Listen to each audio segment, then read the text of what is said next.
2021-এর junior science olympiad. 8 number. তাহলে আমরা বাণিজ্যিকভাবে নাইট্রিক অ্যাসিড প্রস্তুত করব। এখানে বলছে যে নাইট্রিক অ্যাসিড প্রস্তুত করতে বাণিজ্যিকভাবে অসওয়াল্ডের পদ্ধতিতে প্রথমে আমরা যেটা করি, নাইট্রিক অ্যাসিড প্রস্তুত করার জন্য আমরা অ্যামোনিয়াকে বিক্রিয়া দেই। তার সাথে অ্যামোনিয়াকে আমরা বিক্রিয়া দিই হচ্ছে অক্সিজেনের সাথে।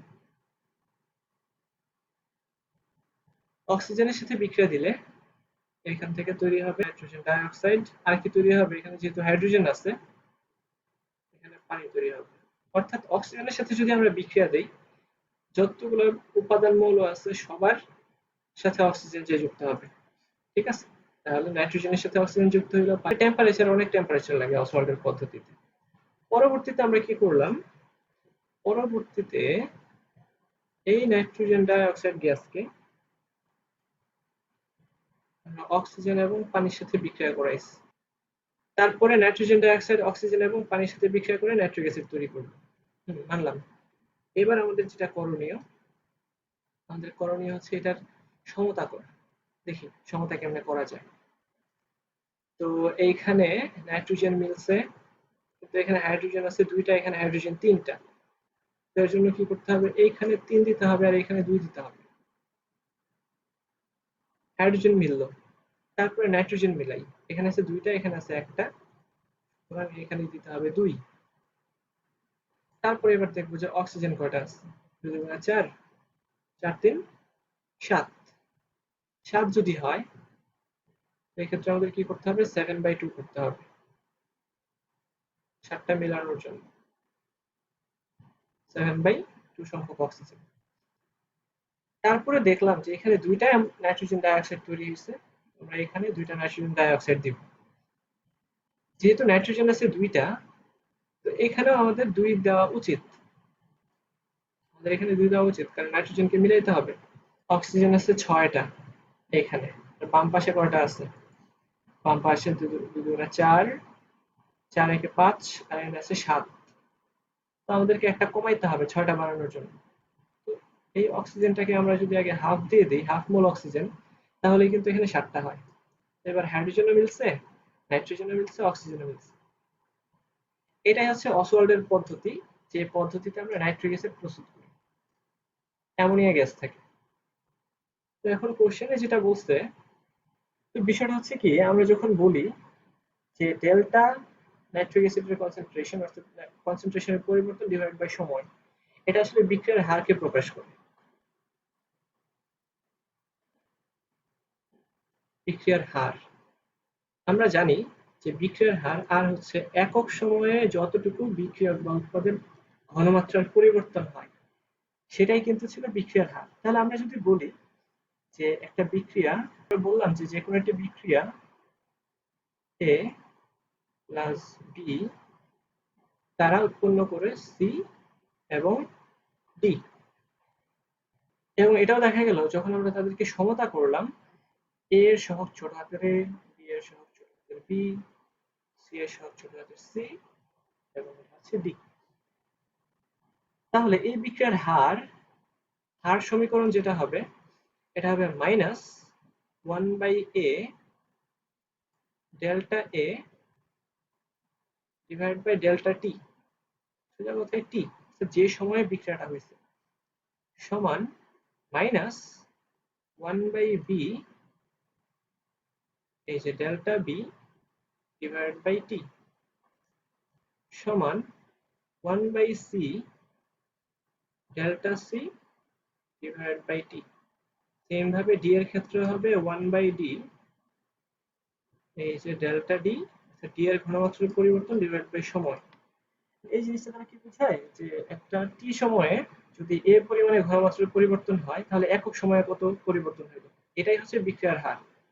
এখানে আমি 1/a কেন কেন দিলাম, দেওয়ার কারণটা হচ্ছে যে এটা হচ্ছে এক্সট্রা সহগ, গুণ অবস্থায় আছে, সবাইকে সমান করার জন্য তাদের এই সহগটা দ্বারা ভাগ করতে হবে।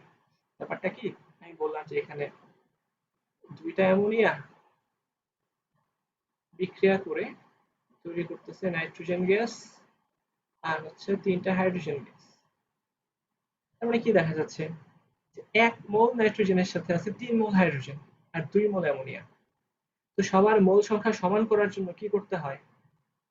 এটাকে যদি আমি 2 দ্বারা ভাগ করে দিই তাহলে 2/2 অর্থাৎ 1 মোল হয়ে গেছে। এখানে তো 1 মোল আছেই, এখানে আছে 3 মোল। এখন 3 মোলটাকে 3 দ্বারা ভাগ করলেই হয়ে যায়। এই শর্ত থেকেই আমরা বলি যে প্রত্যেকের সহগ দ্বারা ভাগ করে দিতে হয়। ঠিক আছে? তাহলে আমরা যে বিক্রিয়াটা লিখছি এই বিক্রিয়াটাকে আমরা সমতা করলাম। সমতা করার পরে এই যে এই সূত্রের সাথে মিলাবো। কারণ এই যে এই সহগটা কি হয়ে যায়? সহগটা সবসময় 1 হয়ে যায়। এবং মাইনাস কেন দিলাম এই ক্ষেত্রে? বিক্রিয়কের ঘনমাত্রা কমে, এই কারণে মাইনাস। অর্থাৎ এর ঘনমাত্রা কমতেছে, নেগেটিভ হইতেছে। বিক্রিয়কের ঘনমাত্রা যতই বিক্রিয়া হয় বিক্রিয়কের ঘনমাত্রা কমে, যার কারণে এটা হচ্ছে নেগেটিভ। আর উৎপাদের ঘনমাত্রা বাড়ে, এটা হচ্ছে পজিটিভ। আচ্ছা, এইখান থেকে কোশ্চেনে বলা আছে যে W is to X is to Y is to Z সমান কত? অর্থাৎ এদের মানগুলা বের করলে তো এটা বের হয়ে যাবে। মান কেমনে বের করব? মান বের করার প্রক্রিয়া হচ্ছে এটা। এখানে দুইটা সমীকরণ আছে, এই দুইটা সমীকরণকে আমরা যোগ করে দিব একসাথে। যে দুইটা অ্যামোনিয়া আর টোটাল অক্সিজেন আছে কত? আর 5, তার মানে এটা হবে 4 মোল অক্সিজেন। আর আসতেছে এখানে আছে 1 মোল পানি, এখানে আছে 2 মোল পানি, 3 মোল পানি। তো কাটাকাটি গেলে হবে 2 মোল পানি। তো এখানে আছে 2 মোল NO2, 2 মোল NO2 কাটাকাটি গেল। তো এটা মিলেই তৈরি করতেছে 2 মোল HNO3। ঠিক আছে? তো এবার আমরা দেখলাম যে অ্যামোনিয়া আর হচ্ছে অক্সিজেন আর নাইট্রিক অ্যাসিড, এদের যে অনুপাত দেখা যাবে অ্যামোনিয়ার সাথে আমরা 2 দ্বারা ভাগ করব, অক্সিজেনের সাথে 4 দ্বারা ভাগ করব আর নাইট্রিক অ্যাসিডের সাথে 2 দ্বারা ভাগ করব। এবার আরেকটা ব্যাপার কি, যখন আমরা 2 মোল অ্যামোনিয়াকে নিয়েছিলাম এই 2 মোল অ্যামোনিয়ার সাথে 2 মোল নাইট্রোজেন ডাই অক্সাইড কিন্তু তৈরি হয়েছিল, তাই কিনা? অর্থাৎ আমরা একটা কাজ করতে পারি, এটার পরিবর্তে যেহেতু সমান সমান আছে অ্যামোনিয়ার পরিবর্তে আমরা নাইট্রোজেন ডাই অক্সাইড বসাই দিতে পারি। আমাদের উদ্দেশ্য একটাই, উদ্দেশ্য হচ্ছে এই সমীকরণটাতে বসানো, যে এই সমীকরণে অ্যামোনিয়া না থেকে আছে নাইট্রোজেন ডাই অক্সাইড। আচ্ছা, নাইট্রোজেন ডাই অক্সাইডের সহগ ছিল 2, দ্যাট মিন্স এই W এর মান হচ্ছে 1/2। যেহেতু প্রত্যেককে ভাগ করে দিতে হয়, সহগটাকে ভাগ করে দিতে হয়, তো যেহেতু আমাদের সমীকরণে আমরা দেখতেছি যে নাইট্রোজেন ডাই অক্সাইডের সহগ 2, এই 2 হবে 1/W আর W হবে 1/2। আচ্ছা, উল্টায় যাবে সোজা কথা, না বুঝলে বলিস। তারপর আসা যাক অক্সিজেনের ব্যাপারটায়। আমরা দেখি যে অক্সিজেনের সহগ এখানে কত? 4। তখন আমরা যখন সমীকরণে বসাবো এটা হয়ে যাওয়ার কথা 1/4। তাহলে এখান থেকে আমরা যেটা দেখি x এর মানটা হবে 1/4। তারপর আসছে পানি। এই যে এখানে এই পানির ব্যাপারটা একটু বুঝতে হয় যে 2 মোল নাইট্রোজেন ডাই অক্সাইডের সাথে নাইট্রিক অ্যাসিড তৈরি করার জন্য 1 মোল পানি কিন্তু ব্যবহৃত হয়েছিল।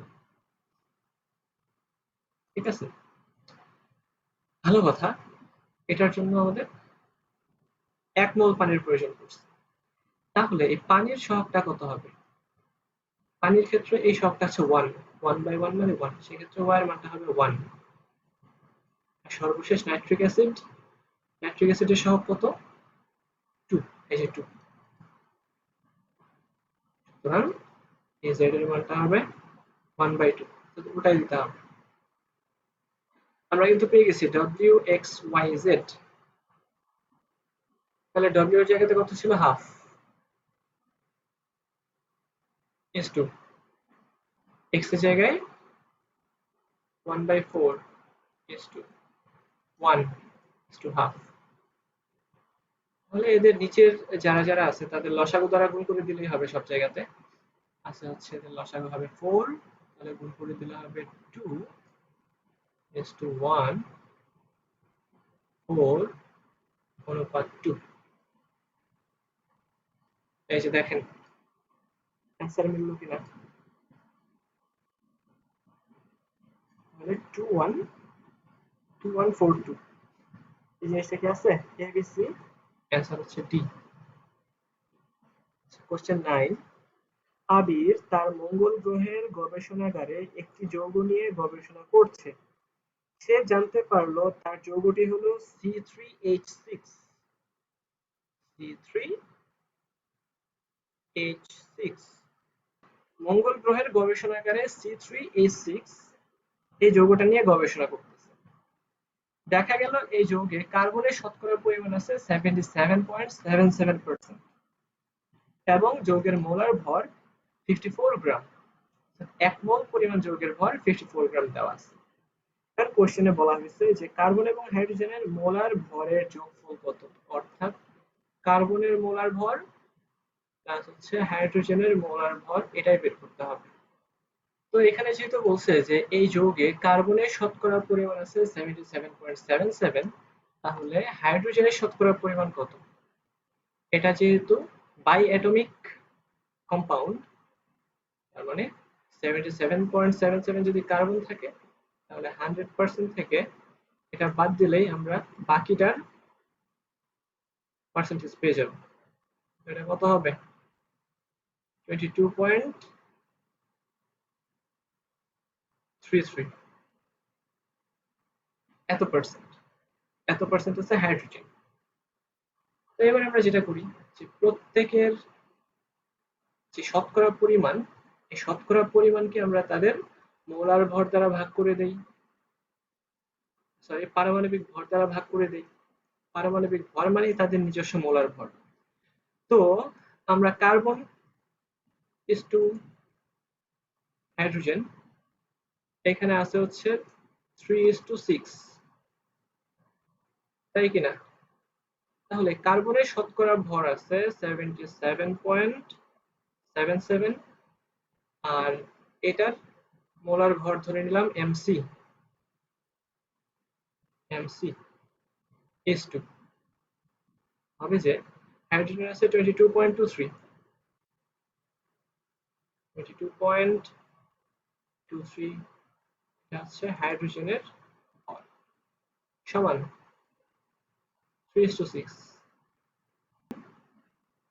ডিভাইড বাই দেওয়া আছে কার্বন, এটাকে ভাগ অবস্থায় আছে না, উল্টায় দিলে হয়ে যাবে গুণ mc 22.23 সমান বাম পাশে আছে 3/6, 3/6 that means 1/2।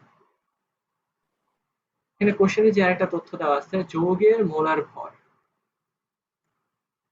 54, তার মানে কি কার্বনের মোলার ভর যদি হয় mc, কার্বন আছে 3টা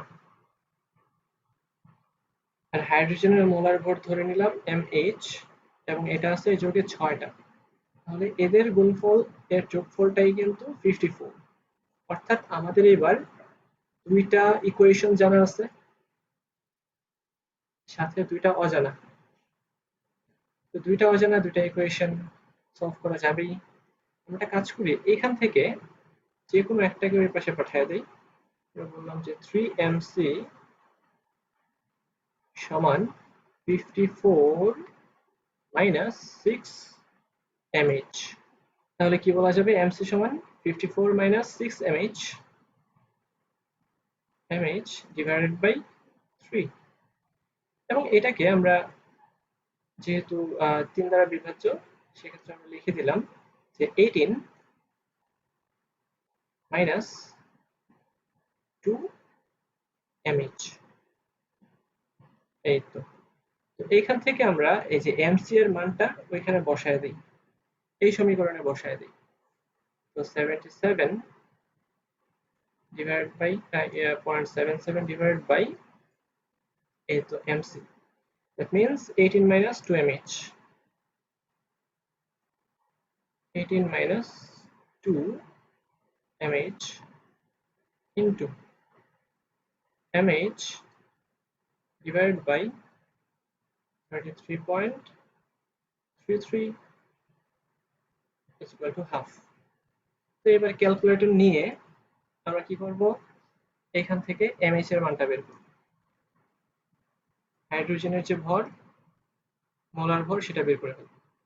হাইড্রোজেনের মোলার ভর বের হয়ে গেলে একটু আগে যে 1 নং ইকুয়েশন ছিল, এই যে 1 নং ইকুয়েশন, এটাকে আমি এখানে সুন্দর করে লিখে দেই, mc সমান 18 - 2mh। এখানে বসাই দিলে আমরা mc এর মানটা পেয়ে যাব। যখনই mh আর mc পাইলাম, তো কোশ্চেন অনুসারে mc প্লাস mh, এটা তো বের করা এবার খুব সহজ, mc প্লাস mh এই দুটো বসাই দিলেই হবে। তাহলে আমি আবারও এটা একটু রিপিট করাই দেই। কোশ্চেনে বলা আছে এই তথ্যগুলো। তো আমাদের উদ্দেশ্য যে কার্বনের ভর এবং হাইড্রোজেনের ভর বের করা। এখন আমরা কিন্তু পৃথিবীর জন্য আমরা জানি পৃথিবীতে কার্বনের ভর 12, হাইড্রোজেনের ভর 1। কিন্তু এটা যেহেতু অন্য একটা জগতে যে কাজ করতেছে, তো ওই জগতে হয়তো এটা চেঞ্জ হতে পারে, তারা এটাই বুঝাইছে। তখন আমরা নর্মাল প্রসিডিউর ফলো করলাম যে কার্বন ইস টু হাইড্রোজেন সমান 3:6। কার্বনের অনুপাত বের করার জন্য আমরা যে কাজটা করতাম, যে আমাদেরকে তার যতটুকু শতকরা ভর দেওয়া আছে, এই শতকরাটাকে তার পারমাণবিক ভর দ্বারা আমরা ভাগ করতাম। সেম ভাবে হাইড্রোজেনের শতকরা পরিমাণকে হাইড্রোজেনের পারমাণবিক ভর দ্বারা ভাগ করব। তো এটা থেকেই যেহেতু একটা ইকুয়েশন পাওয়া গেছে, দুইটা অজানা, তো আরেকটা ইকুয়েশন থেকে আমরা mc এর মানটা এখানে বসাই দিছি। এখন ওই ইকুয়েশনে একটা মাত্র অজানা আছে, mh। এখন আমরা যেটা করব, এটাকে এটা দ্বারা ভাগ করে দিব, ভাগ করলে একটা ইয়ে পাওয়া যাবে, আর আর গুণ করে তো mh এর মানটা আমরা বের করে ফেলতে পারবো। এটা জাস্ট নরমাল একটা ইকুয়েশন, mh বের হবে, তারপর 1 নং ইকুয়েশনে mh এর মানটা বসিয়ে দিলে mc এর মান বের হবে। এইভাবেই এদেরকে যোগ করে দিলে একটা রেজাল্ট পাওয়া যাবে। ক্লিয়ার? এই হচ্ছে মেইনলি এটা। এই অলিম্পিয়াড দেওয়ার পেছনে মহৎ উদ্দেশ্য এটাই, যে এখানে নতুন নতুন কনসেপ্ট শেখা যায়। তারপর 10 নম্বর কোশ্চেন, নাফিস অক্সালিক অ্যাসিডের দ্রবণ নিয়ে কাজ করতেছে। সে যেটা করলো, 0.2 মোল অক্সালিক অ্যাসিড নিল, এর ভর দিয়ে দিছে 25.2 গ্রাম। সে আস্তে আস্তে করে অক্সালিক অ্যাসিড মিশ্রিত করা শুরু করলো। শুরুতে দ্রবণের তাপমাত্রা ছিল 25 ডিগ্রি, তো এই তাপমাত্রা কমতে কমতে চলে আসছে 16 ডিগ্রিতে, আবার বাড়তে বাড়তে হয়েছে 26 ডিগ্রি। এই তো 26 ডিগ্রি। এখন দ্রবণের ভর দেওয়া আছে 150 এবং দ্রবণটার আপেক্ষিক তাপ দেওয়া আছে এত। তাহলে প্রথমে আমরা দেখতেছি যে তাপমাত্রা কমতেছে, তার মানে তাপমাত্রার পরিবর্তনটা হবে -9, তারপরে বাড়তেছে পজিটিভ। এখন নেগেটিভ মানে কি, তাপ শক্তি সে শোষণ করতেছে, ঠিক আছে? তাপমাত্রা কমে, টেম্পারেচার কমে যাওয়া মানে কি, সে এই তাপ শক্তি শোষণ করতেছে পরিবেশ থেকে। যখন আমরা বলবো যে সে তাপ শক্তি শোষণ করতেছে, তখন এটা নেগেটিভ। তারপরে তাপমাত্রা বেড়ে যাচ্ছে দ্বিতীয় ক্ষেত্রে, অর্থাৎ সে তাপ শক্তি নির্গমন করতেছে, এটাকে আমরা পজিটিভ দিয়ে প্রকাশ করব। তাহলে আমরা বলতে পারবো যে এই যে Q1 সমান হবে ms ডেল্টা T1। আমরা জানি এই সূত্রটা আছে, ষষ্ঠ অধ্যায়ে ছিল। সেম ভাবে Q2 ms ডেল্টা T2। এখন টোটাল তাপ শক্তির পরিবর্তন Q সমান হবে Q1 প্লাস Q2। তাহলে m ইন্টু s দ্রবণের ভর ইন্টু দ্রবণের আপেক্ষিক তাপ, দুইটাই যেহেতু সমান, ms রেখে দিলাম, তো delta T1 plus delta T2। এখন ডেল্টা T1 এর মান ছিল -9 আর এটা ছিল 10, তাহলে আলটিমেটলি কি হবে, 10 - 9 1, তার মানে m ইন্টু s।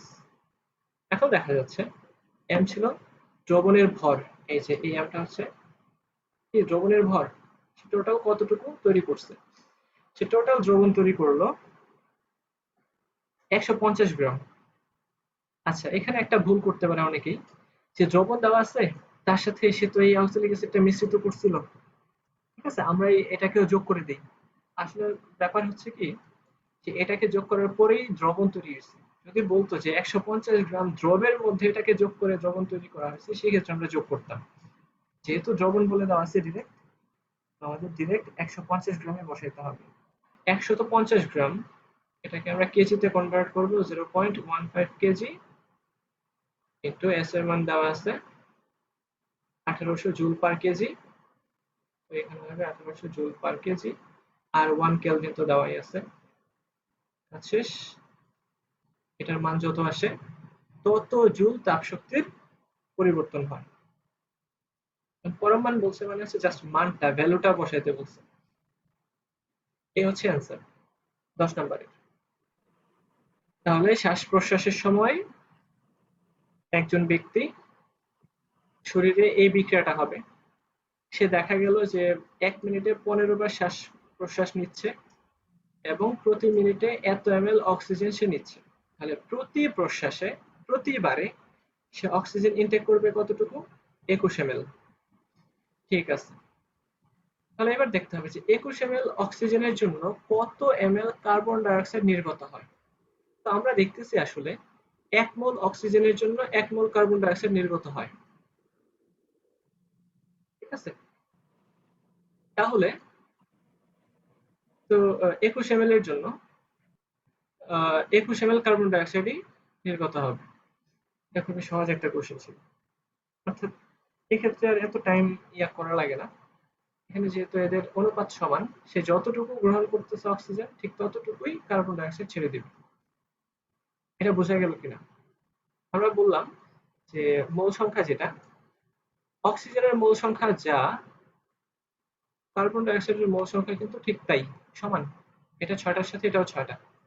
তাহলে মোল সংখ্যা আমরা জানি, এটাকে আয়তন দ্বারা ভাগ করলে 22.4 দ্বারা ভাগ করলে আমরা মোল সংখ্যা পাই।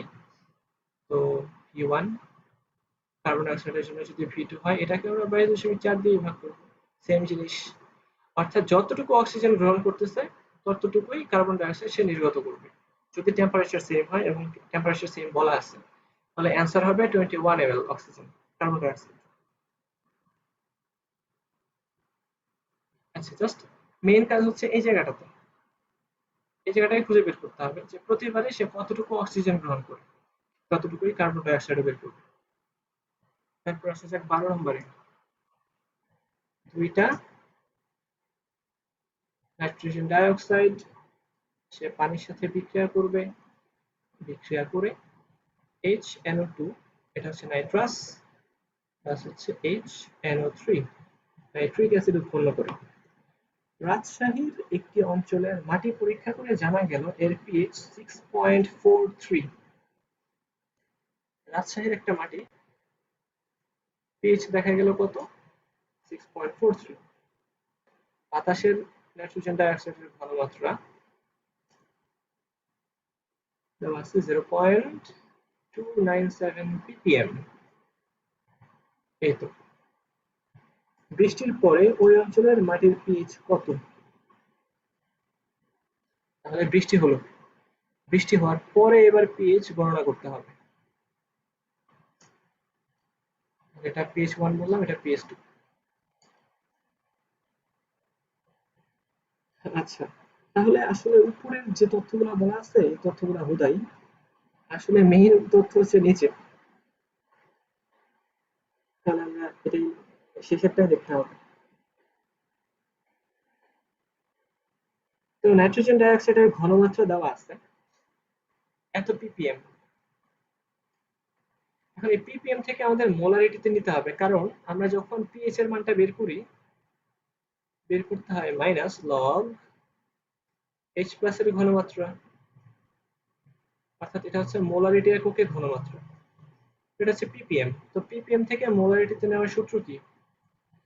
0.297 ppm আসলে মিলিগ্রাম পার লিটার, অর্থাৎ এটা হচ্ছে মিলিগ্রাম প্রতি লিটারে। ppm মানে হচ্ছে মিলিগ্রাম পার লিটার। তাহলে এই মিলিগ্রামটাকে আমরা গ্রামে নিব, 0.297 গ্রামে নিলে কি হবে, ইন্টু 10⁻³ এত গ্রাম ডিভাইডেড বাই 1 লিটার। আবার এই গ্রামকে আমাদেরকে মোলে কনভার্ট করতে হবে। কেন মোলে কনভার্ট করতে হবে? এই মোলারিটি মানেই হচ্ছে মোল পার লিটার। মোল পার লিটার, তো নিচে তো লিটার আছে, এই গ্রামটাকে শুধুমাত্র মোলে কনভার্ট করতে হবে। তো গ্রামকে আমরা মোলে কিভাবে কনভার্ট করি? কনভার্ট করার একটাই প্রসেস, তার যে আণবিক ভর আছে সেই আণবিক ভর দ্বারা ভাগ করে দিই। মানে নাইট্রোজেন ডাইঅক্সাইডের আণবিক ভর 46, তার আণবিক ভর দ্বারা ভাগ করে দেওয়াতেই আমরা মোল পার লিটার এককে এই মানটা পেয়ে গেলাম। আলটিমেটলি এটা হবে মোলারিটি। তো ক্যালকুলেটর বসালে এই মানটা কত আসে? বাতাসে নাইট্রোজেন ডাইঅক্সাইডের ঘনমাত্রা 6.46 into 10⁻⁶ মোলার। তো এবার পানির অ্যাসিডের ঘনমাত্রা বের করতে হবে। অ্যাসিডের ঘনমাত্রা বের করার জন্য এই সমীকরণ দেওয়া আছে, ঠিক আছে? তাহলে আমরা দেখি যে এর ঘনমাত্রা যেহেতু 6.46, তাহলে তোমরা একটা ব্যাপার চিন্তা করো, এখানে আছে দুইটা, ঠিক আছে? এই দুইটার জন্য এখানে একটা হাইড্রোজেন, এখানে একটা হাইড্রোজেন, তার মানে এখানে যদি 100টা নাইট্রোজেন ডাইঅক্সাইড থাকে, 100টা নাইট্রোজেন ডাইঅক্সাইড থেকে 50টা এখানে হাইড্রোজেন, 50টা এখানে হাইড্রোজেন, তাহলে আলটিমেটলি 100টাই কিন্তু হাইড্রোজেন তৈরি হবে, H+ তৈরি হবে। অর্থাৎ নাইট্রোজেন ডাইঅক্সাইডের ঘনমাত্রা যা বের হয়েছে H+ এর ঘনমাত্রা তাই হবে। কিন্তু না বুঝলে আমি আবারও বোঝাই, যে এখানে দুইটা নাইট্রোজেন ডাইঅক্সাইড আছে, এই দুইটা নাইট্রোজেন ডাইঅক্সাইড থেকে টোটাল দুইটাই কিন্তু H+ তৈরি হইতেছে, এখানে একটা এখানে একটা। অর্থাৎ নাইট্রোজেন ডাইঅক্সাইডের পরিমাণ যত হবে H+ এর পরিমাণ ততই হবে। তার মানে এখান থেকে আমরা বলে ফেলতে পারবো যে H+ এর ঘনমাত্রাও